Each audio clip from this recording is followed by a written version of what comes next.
Après ce panorama ultra rapide des acteurs publics du territoire, penchons-nous sur ces acteurs sociétaux, ce que l'on appelle souvent les acteurs de la société civile. Il y en a deux qui jouent un rôle essentiel. Un, les entreprises et plus globalement les acteurs économiques qui ont pour objectif de produire et ou de fournir des biens ou services à leurs clients. Deuxième grande famille d'acteurs, les associations, qui peuvent être au service de leurs membres, un club de danse, un club de foot par exemple, ou au service de l'intérêt général, une soupe populaire ou une épicerie solidaire par exemple. Cette catégorie regroupe aussi les établissements de formation et d'enseignement supérieur. Nous avons présenté plus en détail les caractéristiques des entreprises et des associations dans la vidéo « Allons plus loin » du module 1 du MOOC « Les partenariats qui changent le monde ». N'hésitez pas à la visionner si vous souhaitez en savoir plus. En plus des acteurs publics, des entreprises et des associations, n'oublions pas les citoyens qui habitent ces territoires et qui sont finalement la raison d'être de tout projet de territoire. Venons-en maintenant à la troisième question qui structure notre réflexion. Quels enjeux pour ces acteurs? Maintenant que vous avez identifié les principaux acteurs du territoire, penchons-nous sur les enjeux que le territoire représente pour ces acteurs. Pour cela, nous allons utiliser les résultats du programme d'études phare mené par l'Observatoire des partenariats qui vise à analyser la perception des parties prenantes sur les fragilités prioritaires de leur territoire, qui vise à établir un diagnostic territorial de ces fragilités et à identifier les domaines pour lesquels les partenariats sont particulièrement adaptés. Cette étude fait ressortir que pour les entreprises, les associations, comme pour les citoyens, la fragilité prioritaire est donc le premier enjeu de leur territoire et l'emploi et son corollaire, le chômage.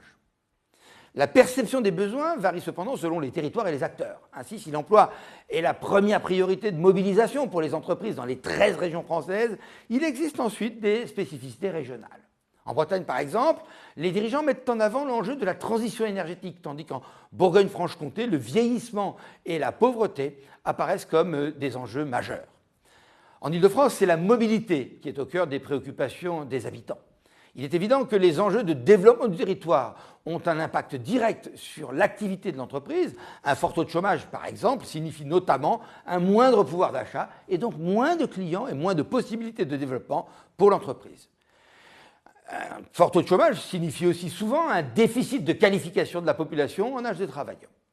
Même une multinationale dont l'essentiel des clients est à l'étranger sera attentive au développement du territoire où elle est implantée, ou des territoires sur lesquels elle est implantée, car ces territoires sont bien souvent également le lieu de vie de ses employés.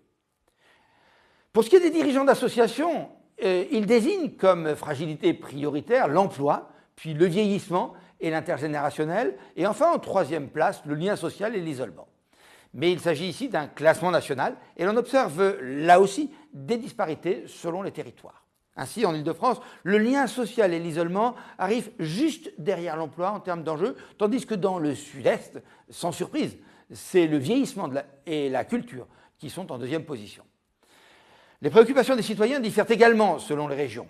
Après l'emploi, toujours en tête de liste, c'est le niveau de vie qui arrive en premier en Provence-Alpes-Côte d'Azur, par exemple, tandis que la sécurité apparaît comme une fragilité devant être traitée en priorité en région Rhône-Alpes. À l'heure où nous enregistrons cette vidéo, nous ne disposons pas encore des résultats pour les institutions, mais vous pouvez vous référer au témoignage de Yannick Blanc, préfet du Val d'Oise, qui mentionne l'emploi, l'aménagement du territoire et l'écologie, et enfin la prévention des risques, comme des enjeux territoriaux majeurs pour les acteurs publics. Enfin, quatrième et dernière question, pourquoi co-construire en territoire? Face à l'ampleur et à la variété de ces défis, il apparaît qu'aucune de ces parties prenantes du territoire ne peut répondre seule à ces enjeux. Il est donc essentiel que les entreprises, les associations et les collectivités territoriales en particulier se rapprochent afin de nouer des alliances au service de ces territoires. Comme vous l'a dit Charles-Benoît Hetzig dans son témoignage, ces alliances peuvent en effet répondre à 4 enjeux majeurs du territoire. 1. Son développement économique, puisque ces alliances donnent lieu à de nouvelles opportunités pour les acteurs du territoire qui peuvent se traduire par la création d'emplois. 2. L'attractivité du territoire. Ces alliances redynamisent les territoires et les rendent donc à la fois plus attractifs pour ces acteurs, mais aussi plus attractifs vis-à-vis de l'extérieur.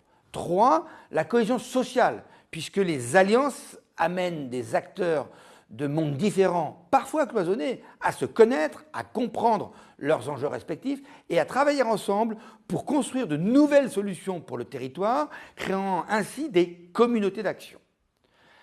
Et enfin, 4, la qualité de vie, puisque ces alliances sont source de projets améliorant à la fois le cadre et les conditions de vie de ses habitants. Ces 4 objectifs répondent à une double logique, répondre aux besoins internes du territoire, comme le développement économique et la cohésion sociale, tout en étant un territoire performant et attractif vis-à-vis de l'extérieur, notamment en améliorant la qualité de vie.